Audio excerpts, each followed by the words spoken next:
우리 주호영 원내대표께서 여당의 원내 사령탑으로서 어려운 여건에서도 이 국민들의 국정조사 실시 요구에 대해서 함께 뜻을 같이 하시고 또 의원들의 뜻을 모아주셔서 감사하다는 말씀을 드립니다. 국회가 같이 여야가 국정조사를 하는 것이 국민에 대한 도리가 아닌가 생각을 했고, 그래서 예산안이 처리되고 나면 여야가 같이 국정조사를 하기로 그렇게 합의에 이르렀습니다.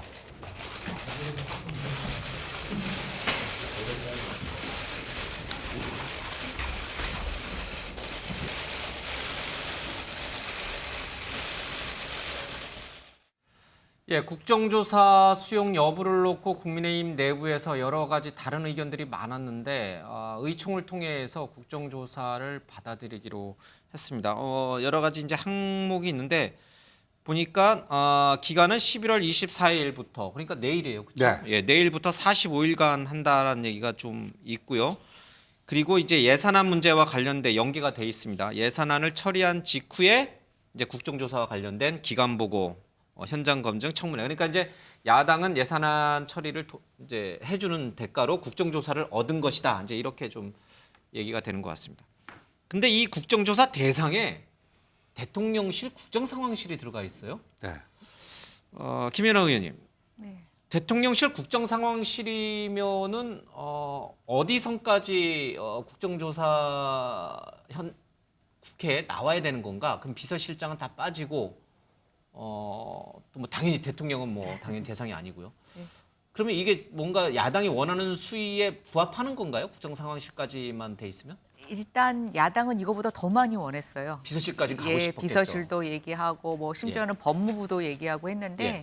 이제 여야 간 합의를 통해서 그것까지는 이제 조금 이렇게 커트했다고 할 예. 수 있죠. 그리고 주영 원내대표는 이 국정조사는 피해자에 대한 어떤 그런 아픔을 치유하고 재발 방지, 그다음에 사고 원인 대책, 원인을 찾아내서 이제 재발 방지를 하겠다는 거에 치중해야지 이것이 예. 어떤 정쟁의 수단하는 것은 막았다 이렇게 얘기를 하고 예. 계십니다. 근데 이제 그 아까 말씀하신 대로 그러면 국정상황실에서 누구까지 나오느냐라는 것은 오늘 합의문에는 정확하게 나와 있지 않고요. 예. 이제 국정조사를 위해서 국정조사 계획서를 만들기 위한 여야 간에 이제 뭐 간사단 비슷하게 치열한 기싸움이 또 있겠죠. 이제 예. 앞으로 그 명단이 구성이 되면 그 위원회들끼리 이제 이걸 논의를 예. 하게 됩니다. 그래서 뭐 저는 그것은 아직 남아 있는 부분이다라고 생각하고 있고요. 제 생각에는 민주당이 어쨌든 국정조사를 얻어내지 않았습니까? 예. 그런데 또 이번에 내용을 보면 사실은 민주당이 원하는 것들을 다 여당이 받아줬다고 볼 수 있어요. 그런데 그 세부적인 대상과 뭐 참석자 예. 이런 것들을 갖고 사실 무리한 요구를 한다면 저는 정말 민심의 역풍을 받을 거라고 생각합니다. 예, 그래서 슬기롭게 여야가 오늘 합의안을 갖고 국정조사를 무난히 치러낼 것으로 예상합니다. 예.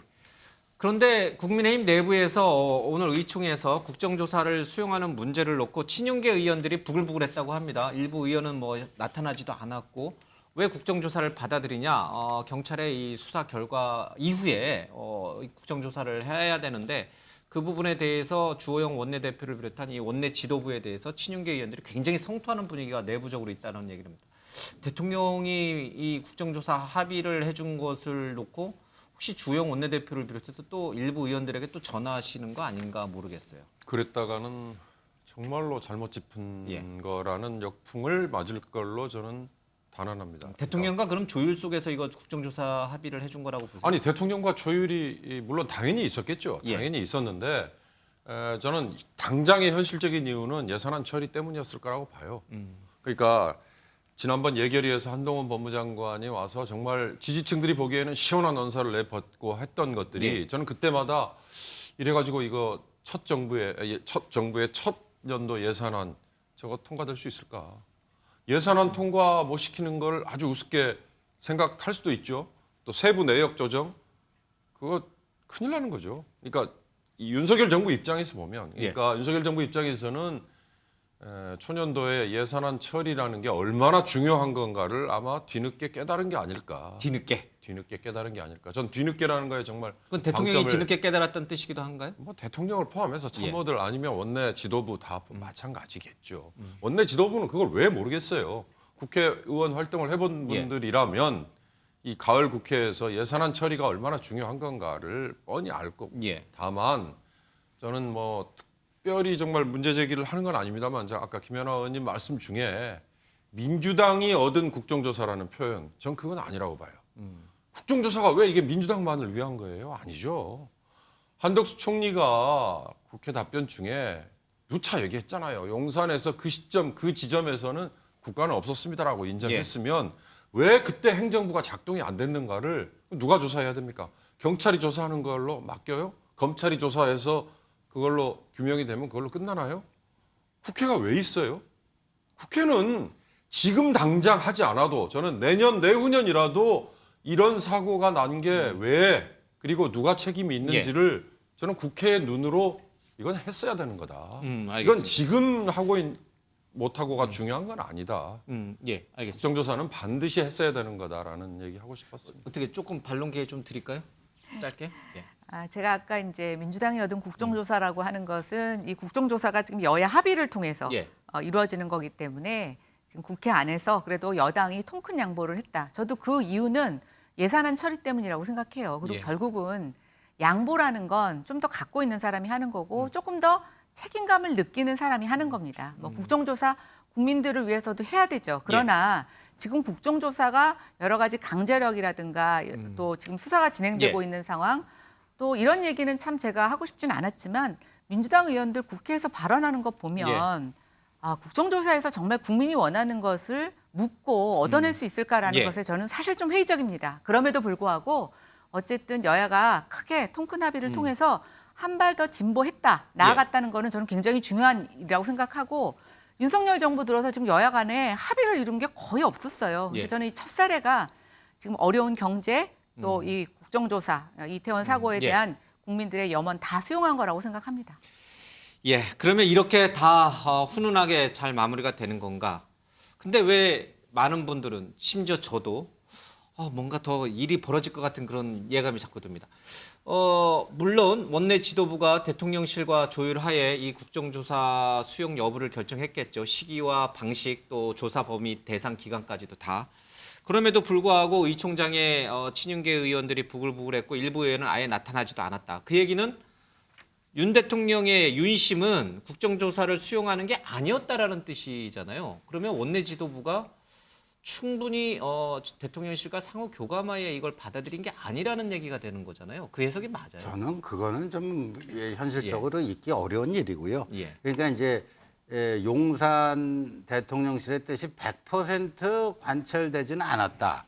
뭐 그런 점에서 다소간의 불만 이런 거는 있을 수 있지만 전혀 아니올 그 방향 자체가 바뀌고 뭐 그런 건 아니라고 보고요. 근데 아시다시피 뭐 정치에서는 그렇게 뭐 자기가 100% 원하는 대로 다 얻을 수 있는 게 아니잖아요. 용산도 마찬가지다. 아이 그럼요. 그 마찬가지고 그다음에 국정조사가 이제 저렇게 합의가 됐으면요.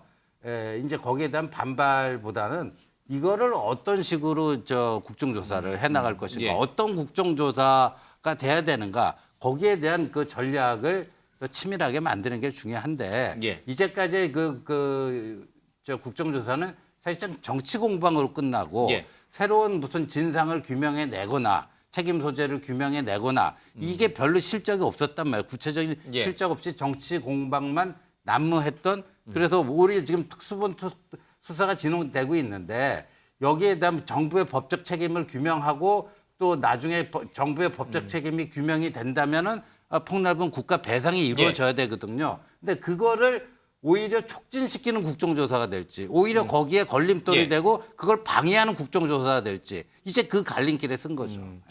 지금 행안부가 대상에 들어가 있어요. 행안부 장관 이상민 장관은 나와야 될 것 같아요. 국회. 나와야죠. 좀 대통령 용산은 어떤 결정을 할까? 이상민 장관을 끝까지. 아니 그 이제 저기에 보면 저 대통령실 국정상황실은 그 사고 상황을 소방본부로부터 처음으로 그 접수 받은 곳이 국정상황실이고 한호석 국정상황실장이 대통령에게 직보를 한 거 아니에요. 그래서 대통령이 11시인가 그때 이제 처음으로 그 사고가 있다는 걸 안 거 아닙니까? 저 서울경찰청장이나 본청장보다도 더 빨리. 그러니까 그 또 이제 안전 담당 주무부처 담당 장관으로서 저기 나와서 요번에 예를 들어서 행안부가 했어야 될 일이 이러이러한 건데 그런 거 미진했다든가 부족했다든가 그럼 그런 것들은 이제 야당 의원들이 굉장히 집요하게 요번에 저기 그 국정조사에요. 한동훈 법무부 장관 없잖아요. 그 민주당의 최대의 타깃은 이상민 장관이죠. 그걸 용사는 끝까지 지켜낼 것인가 아니면 아니 그 결과를 봐야죠. 뭐 처음부터 답을 정해놓고 그렇게 할 수는 없는 거죠. 답이 정해져 있는 것 같기도 한데. 그건 모르죠. 그건 아닙니까? 예. 야당은 당연히 이상민 장관에게 집요하게 질문하겠죠. 뭐 질문이야 당연히 진상규명 책임자 처벌 차원에서 하겠죠. 그러나 저는 오늘 국조 합의는 어제 유족들이 기자회견이 있었습니다. 참사 24일 만에 처음으로 모여서 입장을 밝혔어요. 그 피맺힌 절규에 대해서 여야가 정치권이 답했다는 측면에서는 의미는 있다. 자, 그럼에도 불구하고 정부가 할 역할이 있다. 행안부 장관 경질하고 진상규명 속도를 내야죠. 알겠습니다.